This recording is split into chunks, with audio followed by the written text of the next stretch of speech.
Hey guys, back for another tutorial. Going to go into the ring adjustment and shot setup at a real basic level. Try and make it as clear as I possibly can for you guys. Apologise if I go over things a little bit too much at some points. But again, I know when I first started learning this, I found that some things were kind of taken a bit for granted in the tutorials and I just didn't quite get it. So we're going to do a little bit of play at the same time. So rather than just talk about it, try and work out a little bit, about how we actually put it into practice. So the first thing we've got to do is just realize that when you set up your shot, you obviously have your big target. You can see it on my screen here on the left, just under the Golf Clash, that you've got the rings that you see in the game, and that you've got 1, 2, 3, 4, 5 rings to play with, and we can use those rings to adjust for the wind. When you shoot the ball, your ball isn't going to land exactly where that target is because the wind's going to affect it in the air. So what a lot of people do is they adjust using those rings and a sort of calculator method, that if the wind is, for example, 1, which is 1 miles per hour, then they therefore, depending on the calculation that they use, might need to move their target over by 2 rings, or whatever the calculator tells them to do, and then it will land in the spot that they wanted it to land in the first place. Okay? So that calculation method is one of the most important things. Now you can see on the right side of my screen that I've got a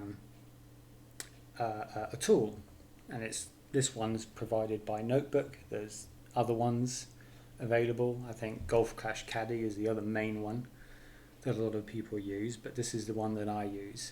Now you have to pay for this. I think it's £5 roughly. I think that's definitely an investment if you're keen on progressing this game, worth doing. You can do a free, more paper method. Okay, and I'm going to show you that very quickly now. So you need to go to golfclashnotebook.io.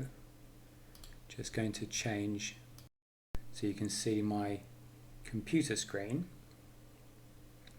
And you can see on here that we've got under Golf Clash Notebook.io, under Tools, there's a wind chart creator.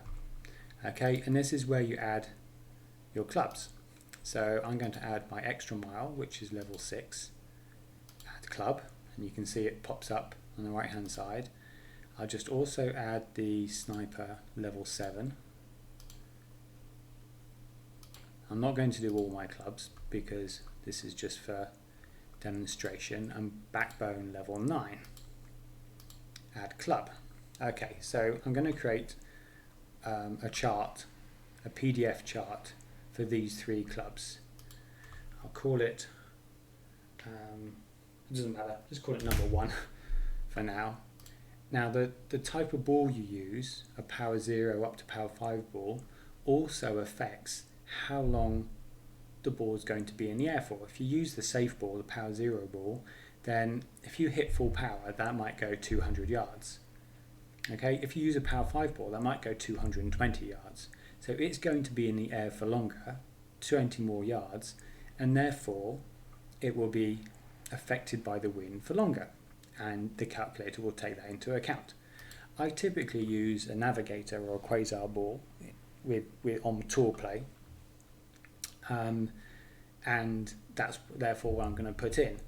Now the problem with this, again with this tool, this manual one, PDF one, is you then in theory want to create separate charts for all your power balls.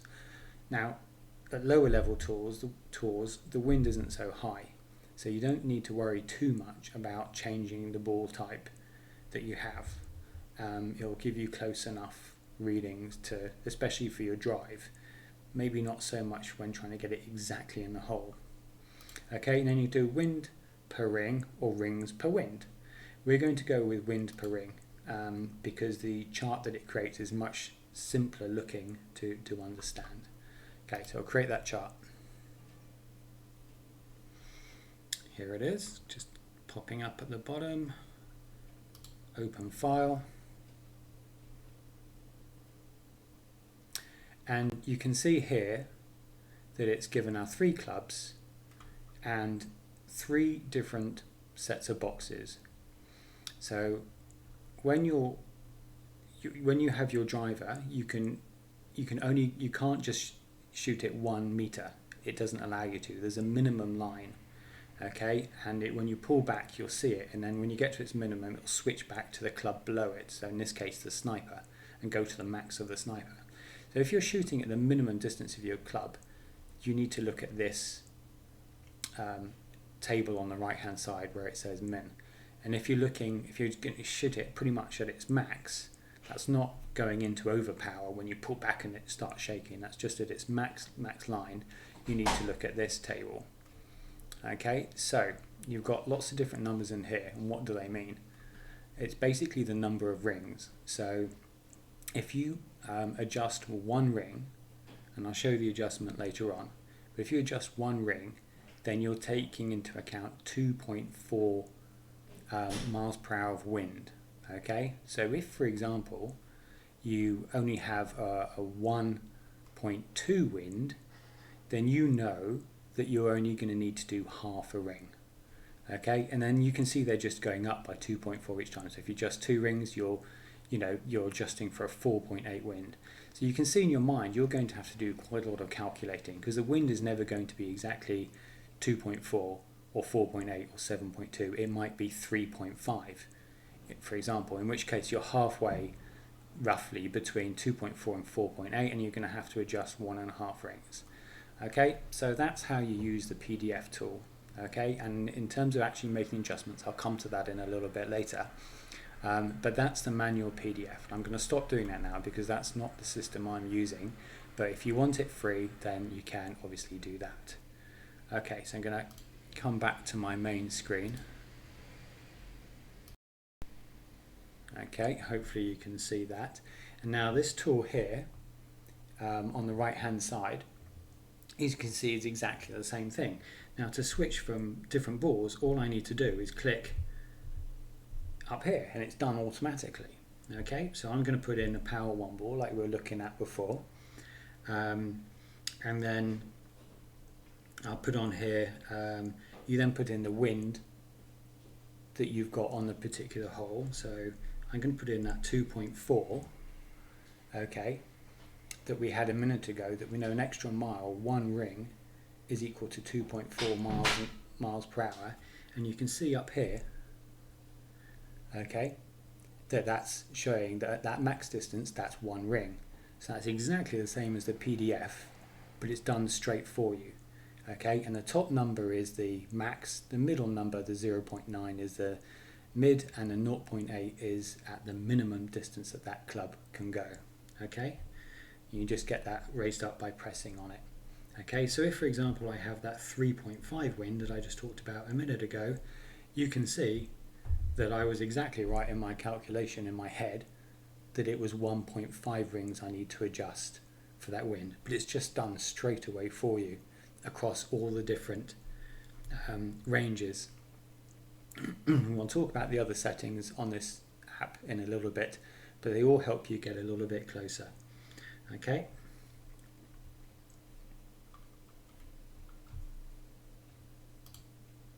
Okay, so I'm going to try and use a bit of an example now. I am using a Power 1 board. I'm using a Quasar ball. Don't want to take too much wind off to show you. But we're going to go into a live match now and try and show you how we do some of these adjustments. Okay. What have we got? Okay, so they're going first, so it gives us a chance to have a little bit of a think. And we've got an okay wind here to work with. So we've got a 3.1. It'll probably be slightly less for us because we're using a wind 1 ball, which will reduce the wind a little bit. But great adjustment there, mate, well done. I'm going to show you how we use the rotating of the screen so that the wind is pointing north when we take our shot, and it makes the adjustment that little bit easier. Okay, so first thing we want to do is look at where we are in our min and max as well. Okay, so max is here, and I want to play this shot over to the right a little bit, but I don't want to hit that bunker, so I'm just going to come back. Oh look, you saw, yeah, I'm going to come back a little bit, and then we've got a 2.0. Put it into my applicator, and you see that at near max that's a 0.7 roughly, or 0.8, so I'm not quite at max. And then I rotate the screen, you see that? So that the wind is pointing north. That means I can pull straight back. And then you see the shot, take shot button at the bottom. I'm using the top part of that to adjust down and then take my shot. So I'm just going to have to get that off, sorry, just so that we continue. Obviously that's a pretty rubbish shot because I didn't have time to do it, but it ends up going, you know, off somewhere. I wish that hadn't been such a rubbish shot for you, but anyway. So you see the adjustment I was making there, and I'll do it again for the next shot. Okay, let me just pause it. Okay, so I'll go again. Now, it's quite a long shot, this one with our rough iron. You see the max is up there, so we're going to be around about 75% of the club, I reckon. Halfway between mid and max. Now to be safe, I'm just trying to get it on the green now, okay? So I want to land just on the green. And then we've got a 2.4, and you can see that's a 2.4, not 2.7. That's halfway between 0.5 and 1, which is a 0.75 adjustment. So I'm just going to do that. Okay, this is not being great. Okay, rushing again. But again, you'll see now we land just on that green, exactly where not exactly where we intended to, probably a little bit right because it was a great right, but safe and just a nice easy putt. Okay, so I couldn't really have done much else there other than just try and stay in the game.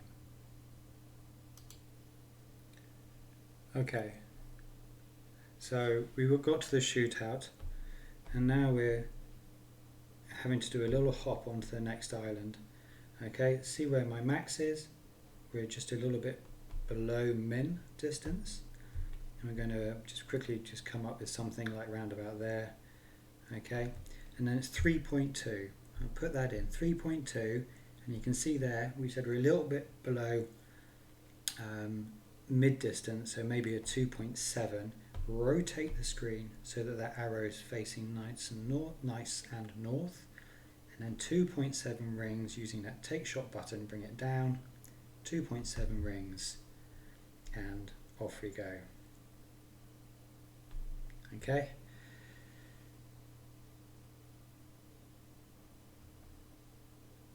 And that's not too far. Now there's a couple of other things we need to talk about in a little bit that would have made that shot even better, and the primary one being elevation. Okay, but while he's taking a shot, just going to talk about a couple of other little things. Now, his size of his rings, I don't know if you noticed it, being the big dog that he's using, are actually quite a lot bigger. That target is physically bigger than my target. And that's because the accuracy of his club is less than mine. Okay, so he may need to use less adjustment than I do, because the rings are bigger. So to physically move the same amount, he moves less rings, but the size of those rings are much bigger. Whatever, mate. I'll easily be in next time. So if your accuracy of your club is 100, then your size of your rings will be tiny. But what that does mean is that if you hit a great right, for example, or a good right or a great left, then you're only going to land, let's say you do a great right and it's not much, you almost hit perfect but it wasn't quite, then you're going to land roughly 1 or 2 rings away from the center of that perfect. Now if those rings are tiny, then that's not really any, you'll still only land 1 or 2 away, whichever club you've got. So with the sniper, with great accuracy, you're not going to land very far away from that bullseye that you set up anyway. But if your rings are huge, let's just say the extra mile's not particularly accurate, then the size of those rings are a lot bigger. So if you hit a great right, or a good right or left, then you'll still land 1 or 2 rings away from the bullseye, but those 1 or 2 rings can be considerably bigger. Being considerably bigger means you'll land considerably further away from the bullseye. Okay, so there's a significant advantage, especially if you're trying to avoid bunkers or anything like that, in having a club with a much greater accuracy. Okay, just going to pause for 1 sec. Okay, so just before we try another hole, hopefully you understood a little bit about that, about the rings. That's one thing I never really understood when I first did it, is like why I'm moving different number of rings for different clubs. And I can show you one here, a little bit of an example. So what should we use? Let's say your wind is 5. Okay. So a fairly high wind for lower tours. You can see that the accuracy of the sniper is 4.7. Now that's almost 1 ring per 1 mile an hour wind. Okay, so very accurate. Okay, now if I change that over to the big dog, for example, you can see that for exactly the same wind, that it's 2 adjustment. But I know that those rings are going to be huge because there's only 2 of them. So it's a nice easy adjustment, true. You only have to do 2 rings rather than 5. And that doesn't matter too much, but on later tours you might have to do 15 rings instead of 8. And you might be like, oh my god, that's really hard to do 15 rings in the time that you've got. And that is true, that does play into it a little bit. But 5 rings is quite easy because you obviously have 5 rings to adjust. But the accuracy of the big dog is rubbish. It has other positive attributes, especially in terms of the distance that it can get. But if you hit a great right, you're going to be in much more trouble. And it's not just the landing that we're adjusting for is the first landing. But you can see, like in mathematics, that if your line starts to veer away from center, then as you do your first bounce and your second bounce and your third bounce, especially on big long drives, you just get further and further away from your intended line, which could put you not just in the rough but in the water or anything, just way off where you want it to be. Okay, so let's go and do some more examples. Let's stick with tour 3. Okay, and we're going to do one more normal hole. I'm going to try and play them with a bit more accuracy to hopefully see things. So I need to change this back to the sniper to hopefully show you a bit more of a successful hole. And then we're going to start talking about elevation, because especially when you're aiming exactly for the hole, it becomes particularly important. Okay, and the elevation really is a bit like we talked about the different power balls being in the air longer if you have a more powerful ball. If you're going downhill, your ball will be in the air for a longer period of time, and therefore you need to make more of an adjustment, and the same goes with it being uphill. Okay, so let's do this nice and properly. I'm going to come over to the right. I'm going to hop over, try and be as accurate as I can. So it's a 2.0, we're not quite at max. Max is up there, we're down here. Okay, so looking at this, it's about a 0.7 adjustment. Rotate it so the arrow's north, bring it to the roughly 0.7, be quite delicate with your fingertips there, and try and hit perfect. Use a little bit of curl right, just because I know it's safe, and I hit a great left, which is going to be absolutely fine. Setting your drives up in particular so that you can hit slightly left or slightly right is another important factor of the game.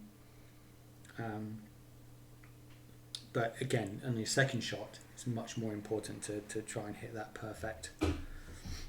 Okay, so looking at this shot, it's got quite a nice small wind. This is definitely a good opportunity to get an eagle on a par 4. I'm going to be put into backbone, I'm imagining. Just looking at the green as it lands there, slightly uphill, and hence why he was probably a tiny bit short. So there's max club, there's min club, so I'm going to be roughly mid distance. Okay, now I'm going right, because of that uphill, I'm going to go very close to the hole and then do a 0.9. You see that's 0.5 mid. Now you don't have to pull to the middle, you can just use half a ring. So I'm just going to do half a ring of red. Sometimes it's a bit easier to see than that middle one. Okay, now I'm going to focus and hit the perfect. Okay. Whoa. That was a little bit unlucky. But you can see the adjustment, okay? And if anything might have helped that a little bit, it'll be the elevation factor that I'll talk about in a minute. Okay, well, we'll let this game continue because I can probably use the elevation factor in the shootout hole. Okay, so put my calculator thing back to 0. Okay, and you can see up here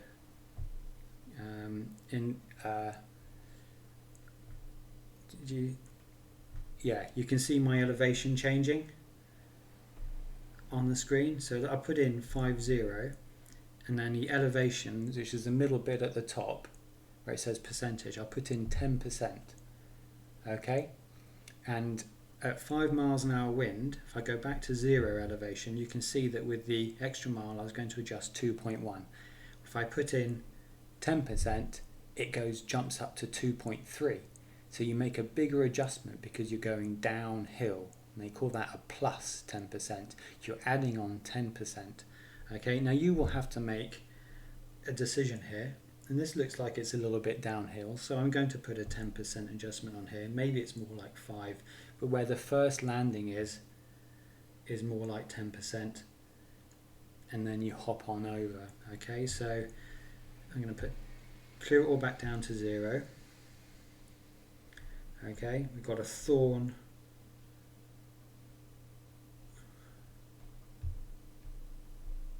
Yeah, got a thorn shot roughly mid club and go quite high up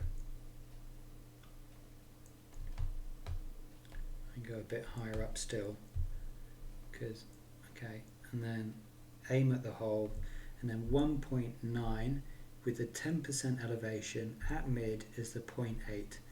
Okay, so that with no elevation that would have been 0.7, but with the 10% it's 0.8. So not a lot of difference, you might think, but so I'm going to put it at the edge of the blue and pull up roughly 0.8 of that blue. Okay, and then try hit perfect. The ball guide wasn't particularly long. Oh, so I couldn't see exactly where it was going, but you can see that that was a nice little adjustment for the win on that hole. Okay, hopefully that makes a little bit of sense with the elevation. I'll definitely do another hole in a minute. I'll just pause it while I set it up. Okay, so just before I go into the next game, just want to show you a few of those numbers again. Okay, so if you've got a 5 wind, you can see on the Sniper that we have a 4.7 adjustment because it's very accurate. Okay. Now if we add 10% of elevation, it goes up to 5.2 at the max club, and 20%. So it's going up quite a lot each time. And if it's uphill, and you can see it goes down, you make less of an adjustment because it's in the air, even less. It hits the ground sooner because it's uphill than it was going to. Okay, so that's the elevation. You also have the power of the ball. Okay, so we use a power 1 ball, and that's what we've been working with. But if I suddenly switch to a power 5 ball, again it's going to be in the air longer. So that 4.7 goes up to a 5.2. Okay. Now the other thing you can do is, you know how sometimes I said, oh, I'm halfway between mid and max. Okay, well once you get used to finding out that min and max level, and you're like, oh, it's like 60%, not even 75%, then you've got this thing on the right hand side where you can see it says, we call it a slider because it slides up and down. And if you slide that to where you think you are in your min to max, so let's say it is 60%, it's quite hard to get on there, but if it's 60%, then the middle number of the club turns orange and represents that slider number instead of your mid. Okay, if I refresh that back to 0 by whatever, you can see it goes black again, and it goes back to 50% on that slider. But again, let's put in a different number. Let's put in 8 wind. We've got a 6.9 at mid. I put it up to 55, then it's gone to 7. So it's a bit more, up to 60%, 7.1. Okay, and so on. Okay, so that's if you want to use the slider, working out your min and max a little bit more. So let's try and find a game and keep demonstrating what we're doing. You also must remember that you're adjusting for that where the ball is landing first. So it will continue in bigger winds to be pushed after that first bounce. And this adjustment does not take into account what happens after that first bounce. Okay, so sometimes you need to just offset, we call it, or over adjust a little bit more, especially on drives, to allow for where that ball is going to finally land. Okay, now in lower winds, again, it doesn't make too much difference, but if you hit bigger winds and you think that you've adjusted perfectly and the ball's going to end up just left of a bunker and it's a big left to right wind, then your first bounce might be fine, but it's going to keep pushing that ball towards that bunker. Okay, so you need to be careful that you aim a little bit left more of that bunker, okay, and offset it. Or if you're going to adjust 4 rings, maybe adjust 4.2, and we call that an over adjustment. Okay, so again, we've got a nice little one where we can bounce over up towards that bunker. We're not quite at max, which is good, because we're going to need to adjust backwards. Have a little bit of look at the elevation. Yeah, that's downhill, so I'm going to put 10% on there, and it's a 2.6, fairly near max, so a 1.1 adjustment. Okay, bring that down and then hit that nice and perfect.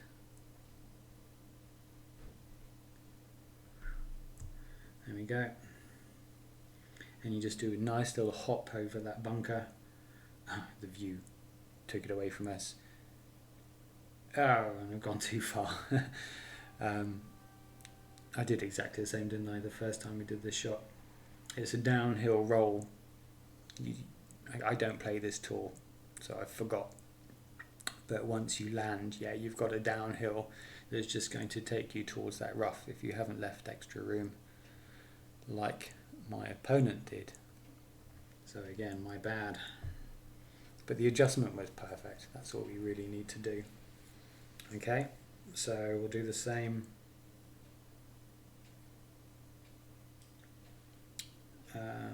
In fact, no, let's move on to a new hole, because I don't want to show you. No, I'll show you the rough shot quickly, and then I'll exit out. Because rough, we all end up in the rough at different times.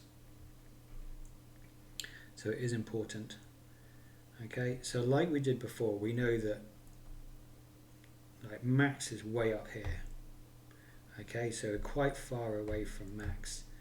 My issue really is I don't have enough backspin to stop the ball for the hole, so I can't play for the hole. Okay, I just want to be safe. So one wind. Well, I'm not at max. A tiny adjustment. In fact, move it around to its north, and we're going to do a 0.3. Okay, and just get it on the green, basically. Know that you've got an easy shot going into the playoff. Right, I'll pause it till the playoff.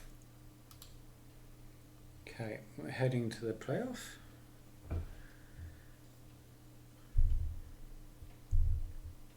They're going first, and you can see immediately we've got quite a big headwind actually for this hole.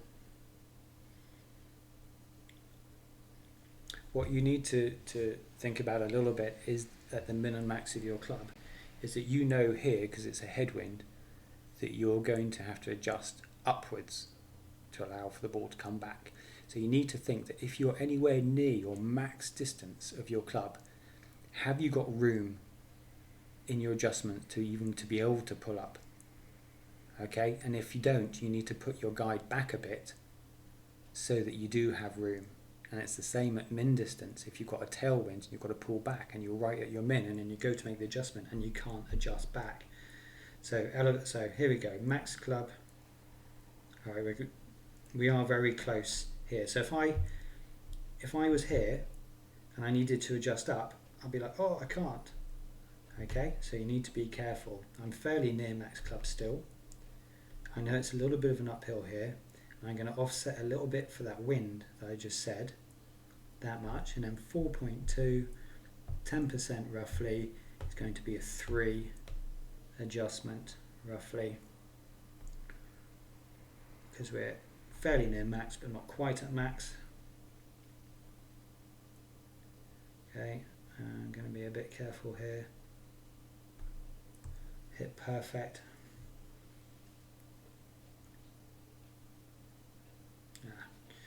Didn't offset even enough there. Okay, but you get what we're doing.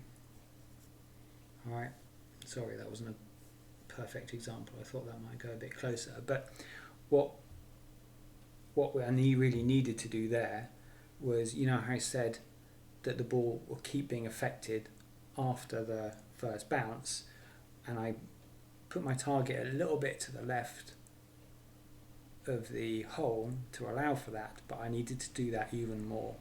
And the more you practice, the more you'll know how much to offset that by.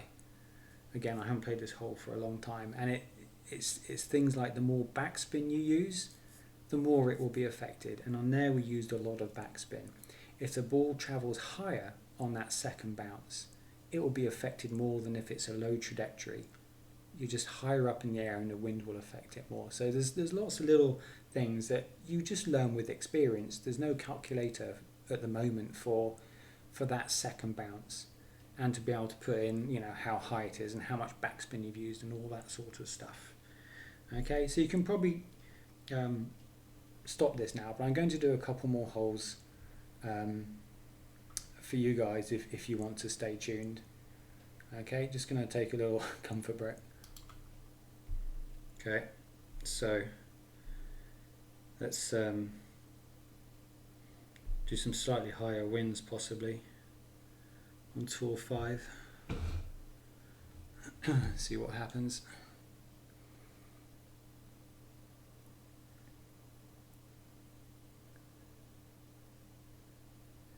Might even move over to tour 7 after this one.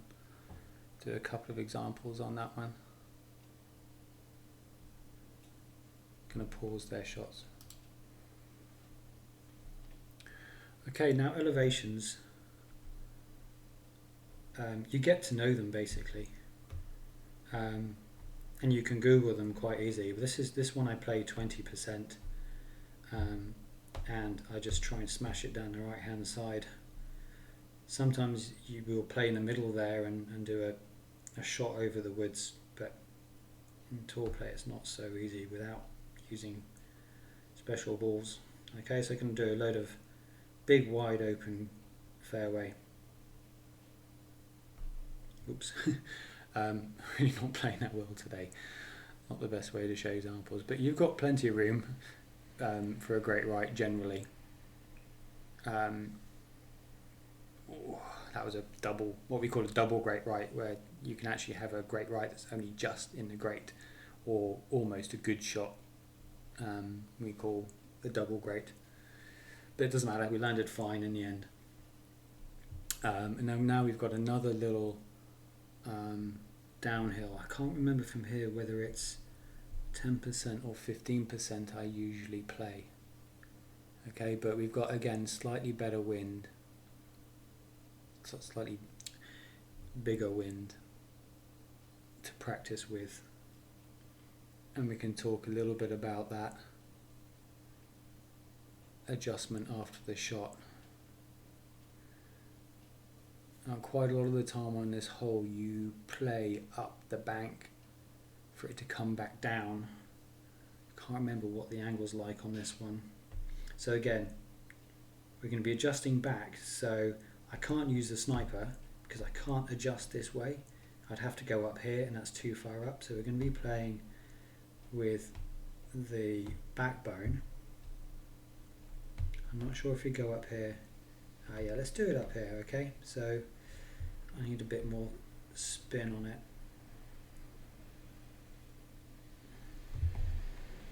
Okay, takes a while to find these, but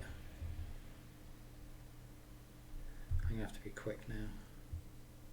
Let's just do that. So 5.1, near minimum, 2.8, probably a 3, it's not quite minimum, is it? Oh, I can't go back anymore, that was. So I had to rush that. But that was a good example of how you might struggle at that minimum max level. So I was right at the minimum of my backbone. I thought I'd pushed up a little bit, but obviously I hadn't. So when I came to adjust backwards, I couldn't. So I was running out of time. I had to panic and take the shot anyway, which I knew it was a small adjustment, so it wasn't going to affect me, but I'm never going to get it in a hole like that. Okay, so an example of how not to do it, but it's important we have those examples, where when you're right at the max of a club or at the min of a club, you can't do the adjustment that you want to do. So you have to think about moving your target so you can make an adjustment accordingly. Okay, now we spent too long faffing around on that hole trying to find the line of rolling up, rolling back down again, that when we actually came to make the adjustment, we only had a few seconds left and it wasn't going perfectly well. And that's time management. Time management is really important. Okay. Okay, so here's an interesting one. It's a 15% that I know that this hole plays at, and you can find your min and max, pulling back, so not so bad. So as an example, I'm going to try and hit this. It's probably not the best shot to use on this one. My guide is short, so 3.6, but my ball will actually go further than that because it's not showing the full guideline. So 3.6 at max is a 2.9. Okay. Now trees are getting in the way a bit here, so I'm having to adjust my view. 2.9 brings us down here. 15%, hit perfect. Okay. When going for these rough bumps, you really need to make sure you hit it dead on. Now, you see how my ball guideline wasn't showing to the hole, but it's because again with the backbone, I've only got something like a 3.6 out of 5 ball guideline, so I knew it was going to go further than that, and I was actually worried it's going to go a little bit further. and I didn't have enough spin to go to the hole. So what I should have done is applied a little bit of curl. Okay, now he's worried about hitting the rough bump,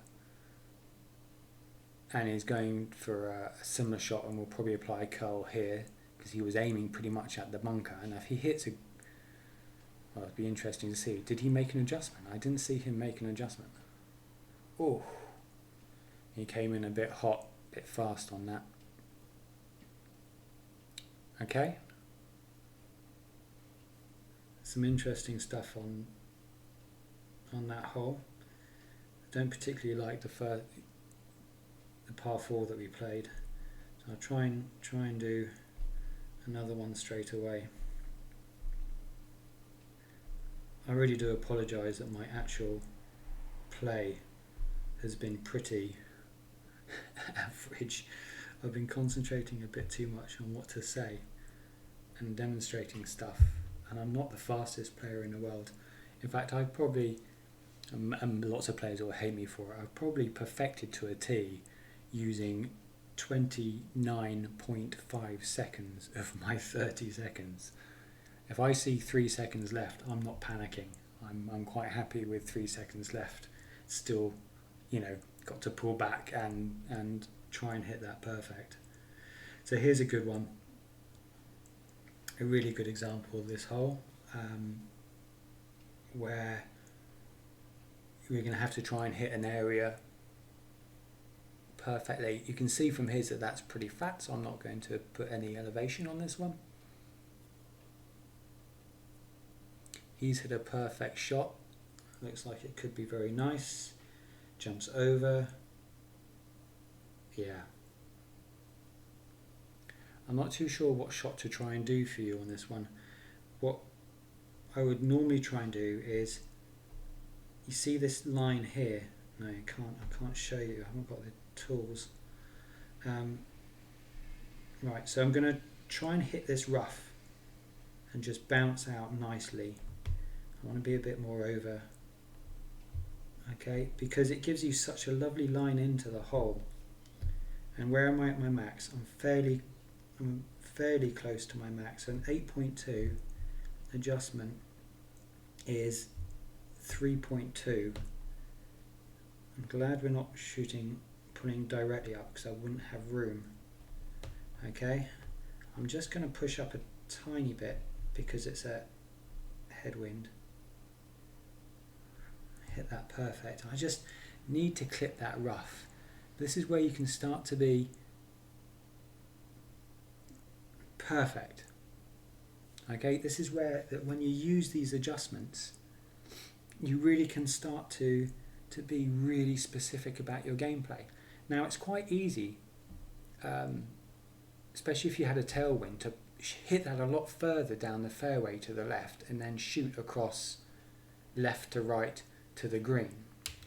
But the green, as you'll learn on this hole, and I play this hole quite a lot, is really bumpy on that approach from the left hand side.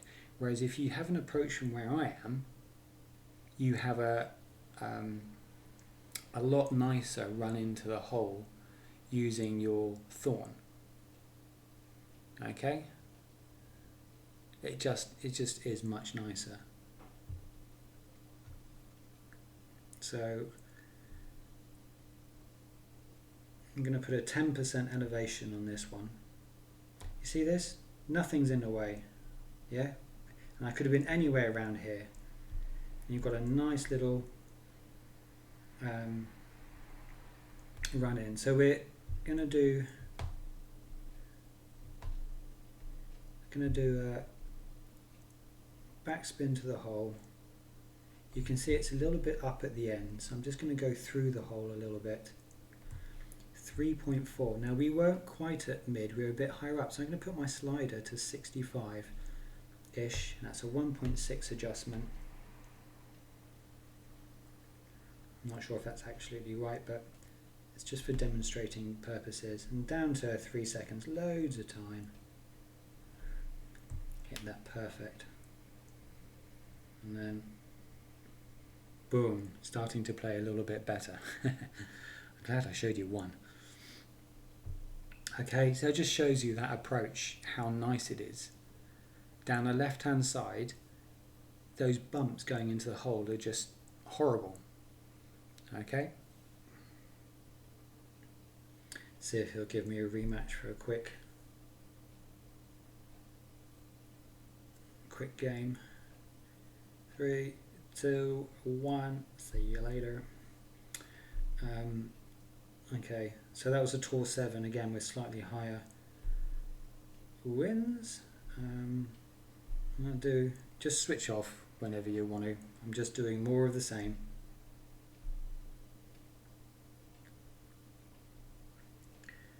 Bit more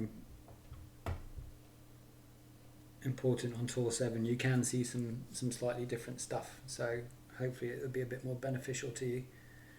Okay, but it's showing you, like, especially on these higher tours, you're going to be needing some form of calculator like Notebook or Cash Caddy, I think, if you think you're going to be playing this game for a while, because trying to make adjustments at 8.7 wins, have you got a power 1 ball, a power 3 ball, is the elevation 5%, 10%, is it 60% slider? There's so many things to factor in that you don't want to be doing that in your head.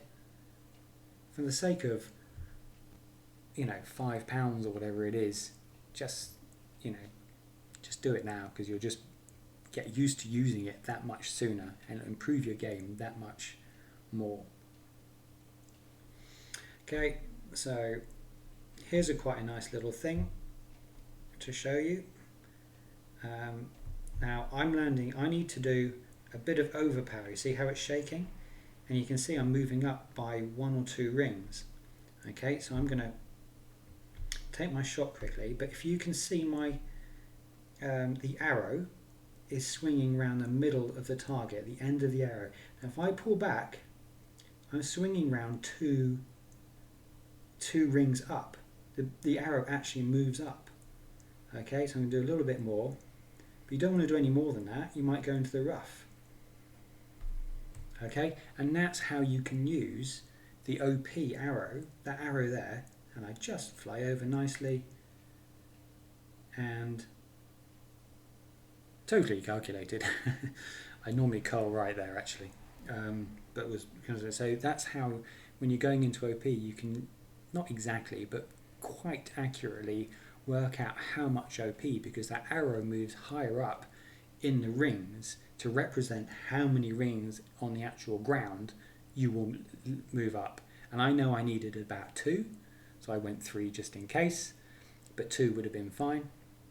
The only issue is if you're actually trying to underhit, you want to aim 2 or 3 bars backwards, because you're at the minimum of your club and you still want to land a little bit further back. You can underpower, and you can underpower, it works, but that arrow doesn't move back in the target to show you how many.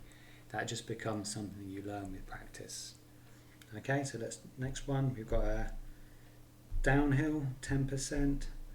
We've got quite big wind. We're quite near the max of our club, probably about 80%. With the thorn, I like to use a 3 backspin. Okay, and to the hole again. It's a bit glitchy there. I'm just gonna adjust my. Okay, I'm gonna hope that the wind takes it forward a little bit, but 7.2, fairly near max.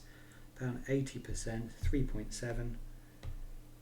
It's fairly straight, but anyway. So north, 3.7 back.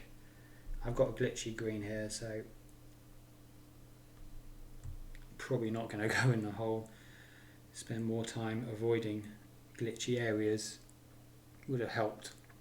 And that's what you'll find when you move your target around the landing zone. If you see your ball guideline flicker forward and back, then try, especially if you've not got a power 0 ball or a free play ball, then, and you can play with spin, and move over to the right a bit or forward or back a bit and spin differently to avoid that glitchy area.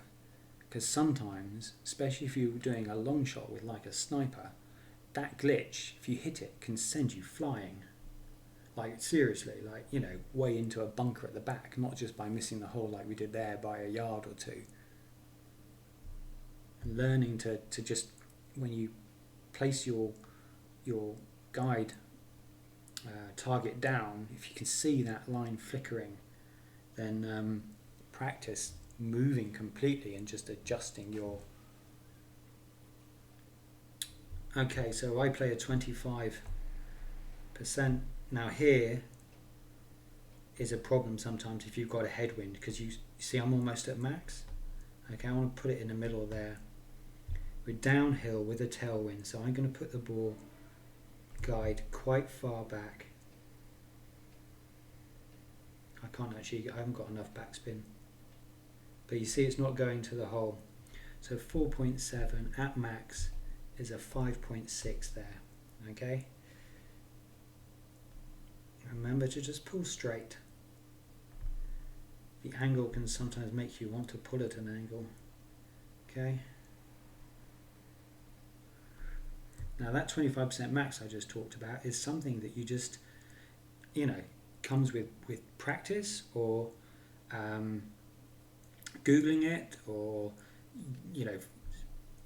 if you play that tour a lot, like I played this Tour 7 with this account quite a lot, then, Google Tour 7 and, find out the different elevations. There's loads of graphics, images that tell you what your first shot, second shot is, shoot out holes and that sort of stuff. So, and the problem there is if I had a big headwind, because I can't adjust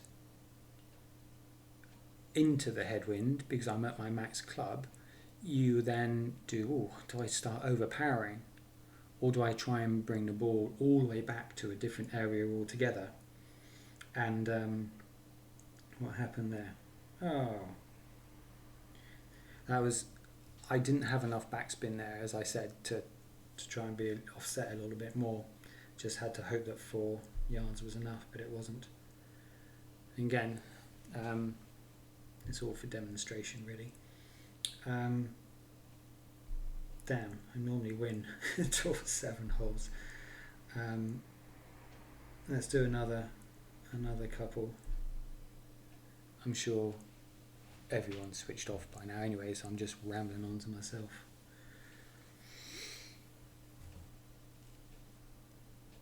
Right, let's win one. In fact, I'm just going to very quick... Oh, no, I'm not. I've got cold coffee here. I was going to boost it in the mic for a second, but I'll do that. I'll pause it and do that in a minute. Right, so what have we got? Oh, this is a good elevation practice hole. Now here, if you're doing a shot like he is, and you're going to be shooting between those trees on your second shot down, you need to make sure you have the visibility through those trees. Lots of people just try and get to the end of the fairway as best they can. There's no need. Okay, so you've got to play an elevation of, I think I played 20, 15%. I'm going to put 15 in on this hole. He's done a pretty good shot, I think. Yeah. So you can see perfectly between those trees to the left and trees to the right. Okay, now I'm going to try and do the same. Just going to point here. I don't need to worry about getting towards the end. Now the wind is going to keep pushing it. So there's middle. Keep pushing it to the right a little bit afterwards. So I'm just going to go a little bit to the left. And then 6.6. We weren't quite at max, so I'm going to put a 2.9 in. There, down we come, and then again I want to hit perfect on this because it's quite a fine line between being in the right place for your second shot or not. You're never not going to hit this fairway, but you see how I curled right? I think I'm fine. That tree on the right shouldn't be in my line. But I am a bit further over to the right than he is, but not dangerously. So next one, you obviously got this massive elevation change down from where you are to that little landing pad, and it's not the biggest landing pad in the world, but we're going to play a 30%. Okay, see it on my notebook, 30% already dialed in. We know we're going to be probably using the backbone. He got close. He got very close. I didn't see whether it's a tailwind or not, so slight tailwind, yeah. And he didn't adjust back enough. So I'm going to go in the middle here because I want to give myself enough room for not, being perfectly. Because even though I put 30% in, and I'm offsetting a little bit back because it's a headwind and a little bit left. Okay, and that's 7.9. I didn't see where I was. Yeah, I'm fairly near my max. Okay, put it back to where it was. So 7.9, 7.3 is what I'm going to adjust. So I put the 0.3 in before the white and then adjust through 5 plus the 2. Okay. And hopefully this will, if you land in the middle of the pad, which we do, we know we got that 30% right. Okay. What we didn't quite do was have quite enough backspin on it, given the tailwind and the fact that you're doing a massive drop, obviously like a downhill, it just puts a bit of extra power on it, but you didn't have much room, so we're happy with that. I've only just linked this account with Facebook. My main account has been, but created a new Facebook account and added a load of people from the forums. So sorry about all the friends requests. Just trying to get a few extra coins for this account. Okay. I haven't had any chip-ins yet, I don't think. Okay, so Firefly has a nice little top spin. You can see it going along the ground there. Nice little top spin for the hole. Just because it's a bit of a headwind, I'll just put it a little bit. And you can see that the whole of the guide was within the ball guideline. So, I could have hit a good there and I still would have gone in the hole. Best clubs for that, Rapier, Firefly. When you get it later on, the Endbringer's pretty good, but you really need it at a higher level. And it's an epic club, so not so easy. Okay, what do we play on this one?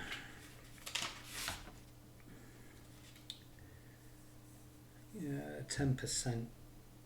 Got my notes for Tour 7. Got quite detailed notes for Tour 7 upwards. Just quite a hard hole, this one. I was using it.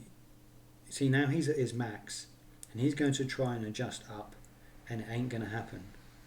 Unless he brings his target back a bit so he can adjust up, it's then going to be adjusting and having to use OP. See, he's struggling, he can't do it. So now he's come back a bit and adjusting again, but he hasn't lined up. And he's using OP. A lot of OP. And if you go past the pin on this one, you go rolling right towards the back. I don't know what he did. He's actually come off for what that was. Not too bad. Let's see if we can put a 10% in. Should have done that before. Okay, now, so we need to be 5 bars back, like here. It's quite a lot actually. I'm gonna go up a bit, and because it's a headwind, I'm gonna aim just past the hole. Okay, 5.1, fairly near max, 10%. It's about 5 rings. Now, if I go into OP here, I need to try and see how many rings by. Okay, so 1, 2, see there, it's at the edge of blue, that's 3 rings. And because it's a headwind, I'm going to go even a little bit more. So the arrow is going up into the blue, just over the blue now. Now I'm quite comfortable with OP, quite well practiced at this, so I know I'm going to hit, what's the word? There's a good one for you. I'm going to hit perfect quite a lot of the time, if not a great. And you just need to work out how bad a great would be on those holes, whether you take that risk or not.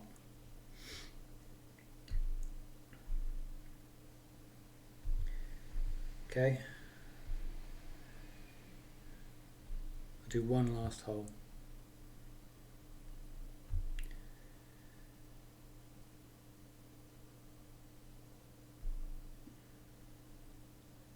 Let's stay on. It was a good tour, that one. You can see some big wind changes. Stay on tour 7.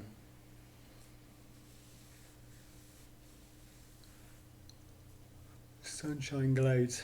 What hole's this? Get your calculator back to 0. It's this hole we played before with a really tough headwind. Oh, it's me. I thought it was him. Right, so let's do the same again. Now, because of that headwind, let's come across a little bit. Because of that headwind, I'm going to put it quite high on that rough. See, it's a bit higher up. Okay, 8.4, fairly near max. 0% is a 3.5 at max, so just under that, 3.4.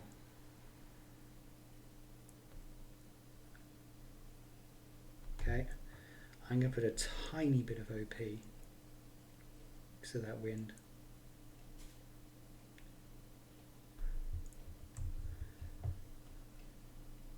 See if we can clip that rough on the far side again. There we go. I love this approach. Just shows you, it ends up perfecting your adjustments so well. Shots like that. And you know, when you've got a headwind like this, you know, what else do you do? If you fly straight over to that left hand side without hitting the rough, you're either going to end up in that bunker or with the trees in your way. Or you can do what he's doing and just try and, you know, is he adjusting to the left? Yeah, he is. He's making it up. You can do it here, but he's aiming to try and triple hop, really, land on that little island, land his second bounce on that second island, and land his third ball on that green. And he's visualizing here that 8.3 rings. Maybe he changed his tactic at the last minute. I don't know what he's doing.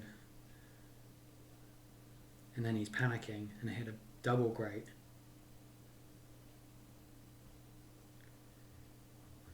You'll probably still see the way through there. Yeah. If he'd been a bit further forward, that tree would have been in the way, but he'll be alright. Okay, so I always play a 10% here. Clear down, will you? Why is my screen not clearing down? 10%, 10.2. Wow, that's a big one. Okay, so min all the way back here, max all the way up there. So it's going to be playing about 60%, maybe even slightly more. On a big tailwind, so I'm just going to, there's the guide, I'm just going to come back a little bit. Let's put 65 on the slider.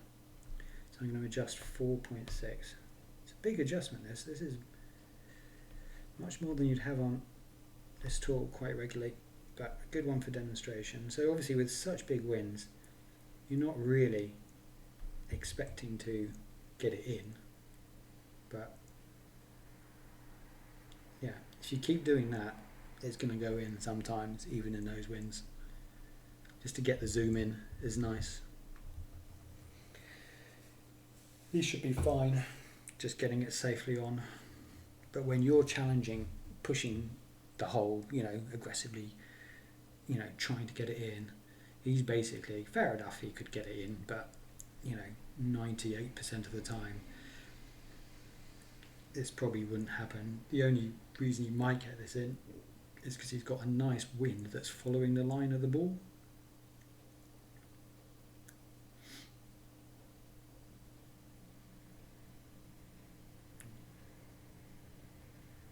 Let's see what he does.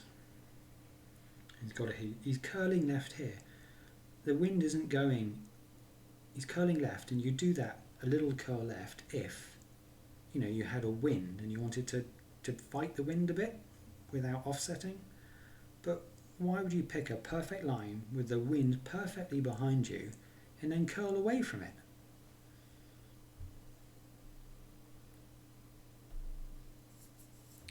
good. Just use other people's shots to try and work out what they're doing right, what they're doing wrong, and it doubles your experience.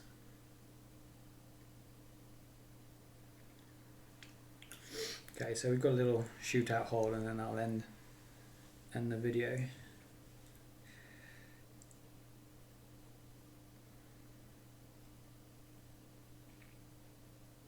Just look at my notes to see if there's anything else that I wanted to show on this video. The only other thing really on this app is down here you have some wind directional arrows, and lots of people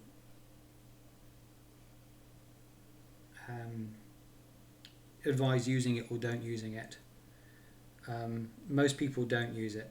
I definitely wouldn't use it for crosswinds. I don't think it makes any difference. If I put in 5.0 and do a left, yeah, it hasn't changed, and right, it hasn't changed the numbers at all. But if I put 5.0 and then put a headwind, it goes quite high up to 2.5. Okay, and that's basically telling you to adjust a bit more for the effects of the wind forward and backwards, even more than you normally do, because headwind and tailwinds affect you more than crosswinds.